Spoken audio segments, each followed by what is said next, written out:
Last Christmas Eve, I was sitting alone in the living room, enjoying a rare moment of peace. My two sons, aged 5 and 8, were fast asleep, and my wife had already gone to bed. It was the perfect night. A cozy fire crackled in the hearth. The glow of the Christmas tree lights filled the room, and I had a hot chocolate in hand. I wasn't really paying attention to the random Christmas movie playing on the TV. I was more engrossed in scrolling through Facebook and playing games on my phone. Life felt perfect, but perfection has a way of shattering unexpectedly. Out of nowhere, I heard a faint knock coming from the far side of the house. It wasn't loud, but it was enough to make me freeze for a moment. I brushed it off, thinking it might be the wind or a branch brushing against the house. But then, it happened again. I got up and checked the front window. Nothing. The kitchen window above the sink. Still nothing. I even peeked into the kids' room to make sure they were okay. They were fast asleep, snug under their blankets. Reassured, I checked on my wife, who was soundly sleeping. But the knocking persisted. 3, maybe 4 times, each knock deliberate and eerie. It didn't sound like the house settling. It sounded like someone, or something, knocking with intent. I decided to take a look outside. Armed with my phone flashlight, I circled the house but found no sign of anything unusual. I chalked it up to my imagination playing tricks on me.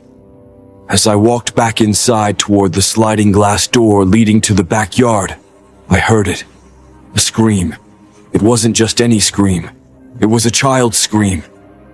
My heart stopped as I recognized the voice. It was Luke, my youngest son. I sprinted to the boys' room and threw the door open. Logan, my eldest, was awake and trembling, but Luke was gone. The window was wide open, and the icy wind howled through the room. What happened? Where's Luke? I demanded. Logan shook his head, terrified. I don't know. He was just here. I told Logan to run to his mother and call the police while I grabbed my gun and bolted out the back door. We live in a rural area surrounded by 15 acres of dense woods. The backyard opens into a maze of trees and winding trails.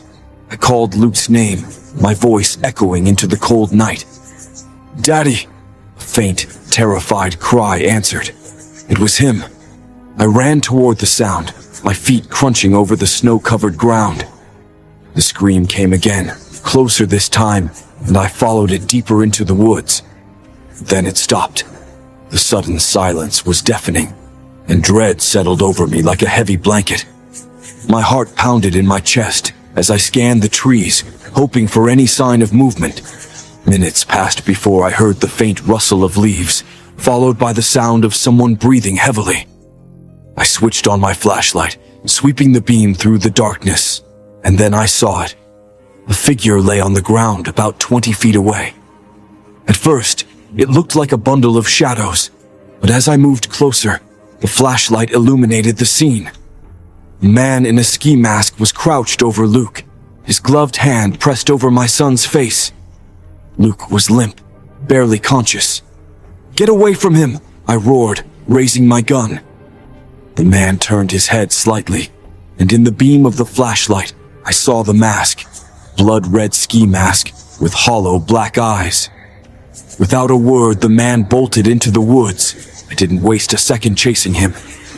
Instead, I scooped up Luke and ran back to the house as fast as I could. By the time I got inside, the police had arrived. They escorted us to the hospital, where doctors treated Luke for bruises and scratches on his neck and face. He had been moments away from being strangled. Luke told us the man had whispered to him through the window, pretending to be me. The red mask and the man's calm tone convinced Luke to open the window and climb out. Police searched the woods that night, but never found the man. I gave them the best description I could. Tall, lean, wearing a long coat and that haunting red mask. To this day, we don't know who he was or why he chose our family. Luke is safe now, but the trauma lingers. My wife and I barely sleep, and Luke refuses to sleep alone. Every Christmas, I can't help but wonder if he'll come back. If he does, I won't hesitate next time. Some nights, I hear faint knocks at the edge of the house, but when I look, there's nothing there. Nothing but footprints in the snow leading to the woods. Story 2. A couple of months ago, I decided to take advantage of a free delivery promotion from Chipotle. Normally, I drive to the nearby location, only about 10 minutes away, but after a long day at work, the idea of staying in sounded much better. It was around 9 p.m. when I placed my order. While waiting, I hopped in the shower to freshen up. Just as I was about to step into the bathroom, I heard a knock on my apartment door. Great, the food's here, I thought. I quickly finished, got dressed, and opened the door, expecting to find my food waiting on the doorstep. But there was nothing there. Confused, I checked the app, and it said the delivery had been marked as complete. I stepped into the hallway, scanning the corridor. Still nothing. My immediate thought was that someone might have stolen it. It wouldn't be too hard. If someone saw a Chipotle bag sitting unattended, they might grab it without a second thought. Annoyed, but determined, I called the restaurant. After explaining the situation, they were understanding and sent a replacement order. This time I waited by the door until it arrived. Even though I got my food, the whole situation left a bad taste in my mouth. What kind of neighbor would do that, I wondered. Most of the people in the building seemed decent enough. The next morning, as I headed out to work, I noticed a piece of paper taped to my door. Curious, I took it down and unfolded it. Thanks for last night's dinner. The handwriting was casual, almost playful, but the smiley face at the end felt mocking. My stomach twisted with anger and disgust. Someone was openly taunting me now. I ripped the note into pieces and threw it away, hoping that would be the end of it.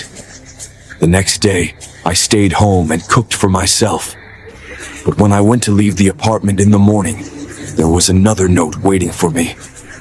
No dinner for me last night. That's not nice. This was no coincidence anymore.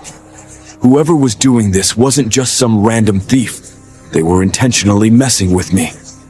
That night, around 10 p.m., I was sitting in the kitchen when I heard a knock at the door. My heart immediately sank. I had a gut feeling it was the same person. I quickly went to the door, but when I opened it, no one was there. I stepped into the hallway and caught a glimpse of someone turning the corner at the end of the corridor. It was a man, but I only saw him for a split second before he disappeared. Adrenaline pumping, I decided to follow him. I kept a safe distance, not wanting him to know I was there. He climbed one flight of stairs and entered an apartment. I stopped at the door, hesitated for a moment, and then knocked. At first, there was no response.